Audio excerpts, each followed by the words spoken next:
Y'all told me not to bring this, but I didn't listen.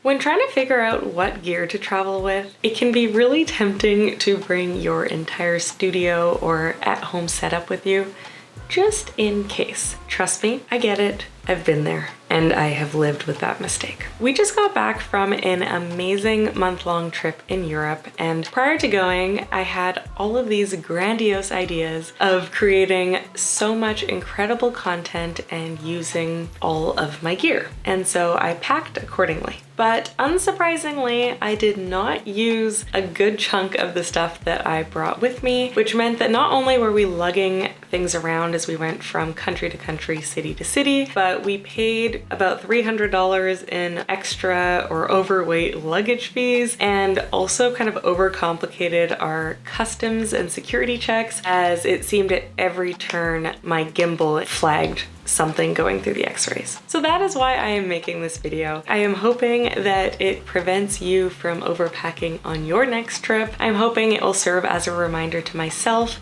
to not pack so much gear the next time around. I honestly just got so freaking excited about this trip because this was going to be our biggest and longest trip ever. And it was also the first big trip I would be taking as a full-time content creator. And I had talked before about wanting to be more creative, more cinematic on here. And a trip like this just seemed like the perfect opportunity to capitalize on everything. And so I packed up almost literally every piece of gear that I owned. Beginning with my camera, all of my camera lenses. I packed 3 different mic options: my shotgun mic, wireless lav mic, and a wired lav mic, 2 mini tripods, my intervalometer, my gimbal, 2 pocket lights. Then I brought things that are definitely more crucial to the setup: 3 camera batteries, my camera battery charger, ND filters, step-up rings, SD cards. I also dusted off a 10-year-old point-and-shoot camera that had been sitting in my closet, and then just some miscellaneous tech. My laptop. I also brought my wireless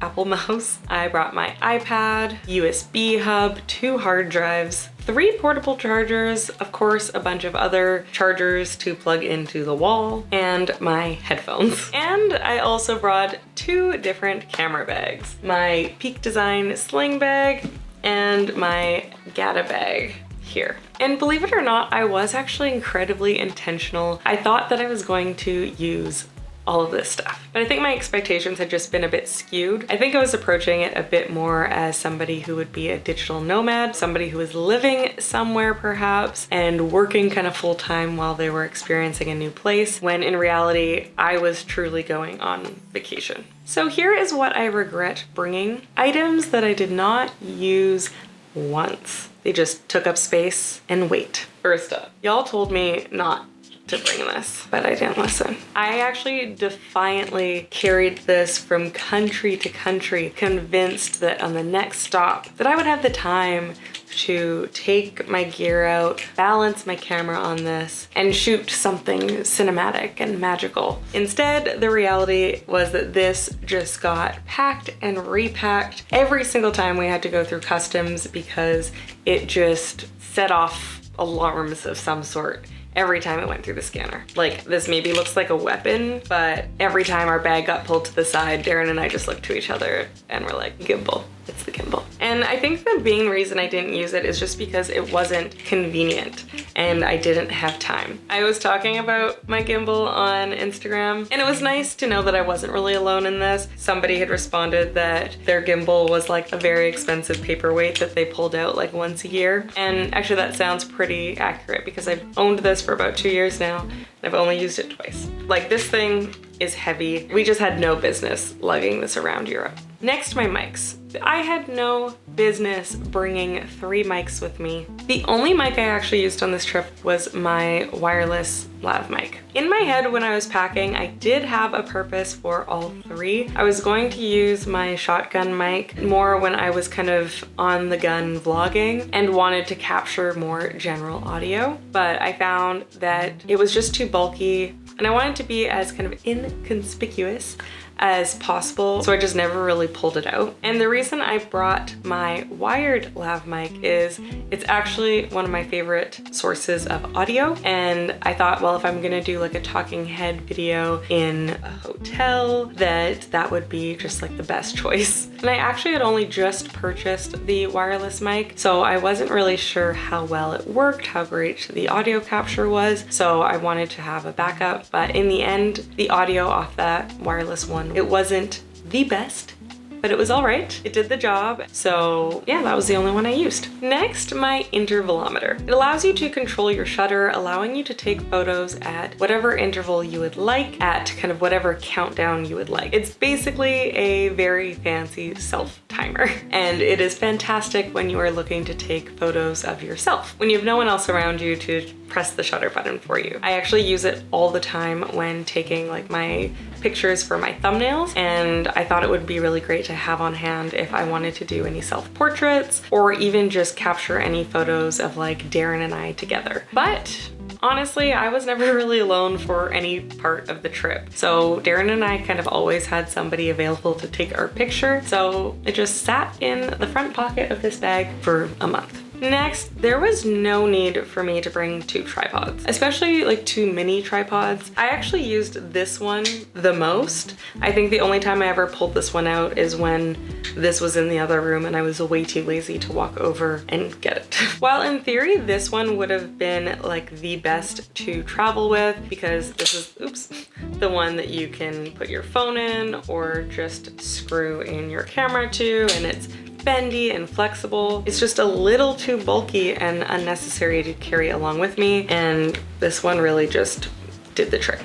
It's a more compact, way better option in my opinion. I also regret bringing my pocket LED lights. The irony is that I had actually ordered a second one because I was so convinced I was going to need them. I had used the last of what had been on like an Amazon gift card I got for my birthday. It came in like the day before my trip. I was so excited. I wanted to be able to film with like a 3-point lighting system if so needed, and I didn't need those lights. Neither of them left my camera bag. It's definitely something that makes sense to bring if you are, again, traveling as a digital nomad. You know that, you know, every week you're gonna have to carve out time to shoot your YouTube videos or film your sponsored content, but nobody had those types of expectations on me for this trip. I don't know who I thought I was. Unnecessary. Just weighed me down. Then as an honorable mention, I do want to address the fact that I brought 5 different camera lenses with me, and I don't think I will be doing that on a future trip because it's just too much to carry around. I did actually use all of the lenses though, and that's because I had a plan from the get-go to shoot a series where in each country I visited, I would choose a single lens and do a little review there as a way to showcase the beauty of the locations I was visiting and actually show some of the pros and cons of the different lenses in my lineup. So bringing all 5 of my lenses definitely served its purpose. That I think next time at most I'm going to take my 24 to 240 because of the zoom range, and my 35mm because it has a really natural look to it, and maybe the 16mm because it's really lightweight and great for vlogging, but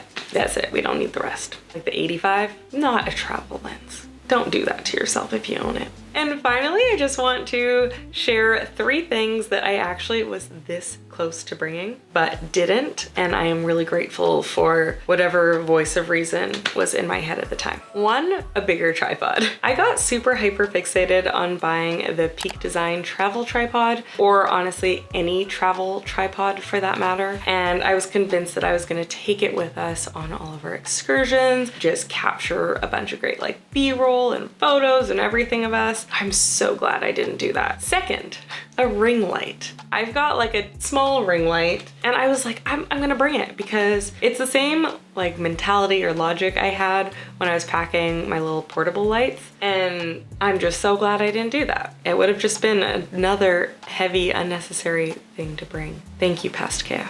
And lastly, my little H1 recorder. This is something I also bought at the same time as my gimbal, something I got really fixated on. The main reason I bought it was when I was going to Abu Dhabi. I had this big dream of filming this like epic vlog, and I had been told that this recorder was really great for capturing like environmental noise to add like more depth and reality to the video, like great sound design. And I never used it then. It had crossed my mind to bring it on my Europe trip, but I'm glad I didn't. Like I honestly cannot think of a scenario where I would have used it. Like maybe capturing like some of the waves. But I'm like, honestly, what's the difference between like the real wave noise I captured and like something off of Artlist, you know? Just saying. So who's to say that I have learned my lesson? Here's hoping, you know, here's hoping. And I hope you've been enjoying some of the travel themed content that has been coming down the pipeline. And I think we have a little bit more to share. Thank you so much for watching, and until next time. And also, I did not need to bring 2 hard drives. I thought I was going to sit on the airplane and reorganize all the folders on this one. Like, what? Dumb.